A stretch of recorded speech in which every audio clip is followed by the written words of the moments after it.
Wanafunzi wa chuo kikuu cha Park wakumbushwa kuzingatia maelekezo ya mitihani huku wakitakiwa kufanya maandalizi ya kutosha wanapoendelea na mitihani ya mwisho wa muhula. Wanafunzi wahimizwa kuangalia ratiba ya masomo wa muhula ujao wa Septemba hadi Disemba ili kujipanga mapema kwa usajili wa kozi na shughuli za masomo.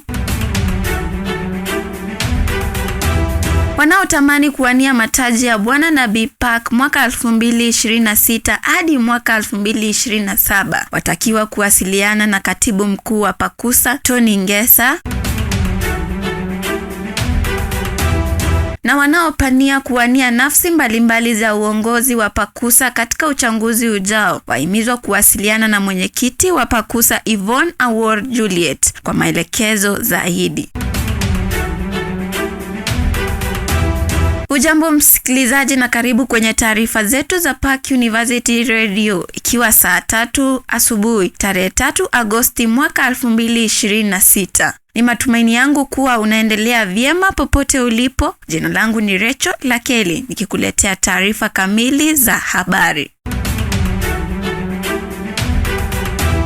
Na tukianza habari kuu ni kuwa uongozi wa chuo kikuu cha Park unawakumbusha wanafunzi wote kuendelea kuzingatia maelekezo yote ya mitihani wanapoendelea na kufanya mitihani yao ya mwisho wa muhula wa Mei hadi Agosti mwaka 2026. Wanafunzi wanashauriwa kufika katika vyumba vya mitihani mapema, kubeba vitambulisho vyao vya wanafunzi pamoja na nyaraka zote zinazohitajika na kuhakikisha wanazingatia kanuni zote za mitihani. Viongozi na wafadhili wote wanawatakia wanafunzi wote kila laheri katika mitihani yao na kuwahimiza kuendelea kujiamini, kusoma kwa bidii na kufanya vizuri katika tathmini zao. Katika habari nyingine, huku maandalizi ya muhula ujao wa Septemba hadi Disemba yakianza, wanafunzi wote wanashauriwa kuangalia ratiba ya masomo mapema ili kujipanga kwa usajili wa kozi na shughuli nyingine za kitaaluma. Uongozi wa chuo kikuu cha Park unawahimiza wanafunzi kufuatilia matangazo rasmi kupitia mifumo ya chuo ili kuhakikisha hawakosi taarifa muhimu zinazohusu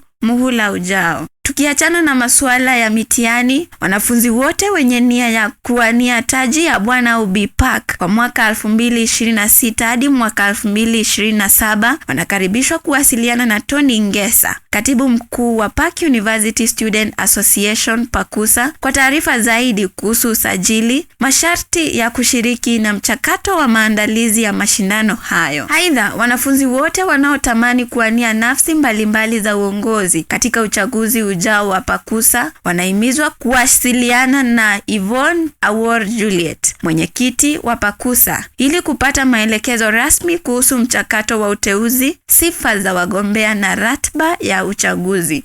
Kwa niaba ya Park University Radio, tunawatakia wanafunzi wote mafanikio mema katika mitihani yao na maandalizi mema ya muhula ujao. Endeleeni kufuatilia matangazo yetu kwa taarifa zaidi kuhusu shughuli za chuo. Hiyo ndiyo taarifa kwa sasa. Asanteni kwa kusikiliza Park University Radio. Nawatakia siku njema yenye fanaka. Mimi ni Rachel Lakeli.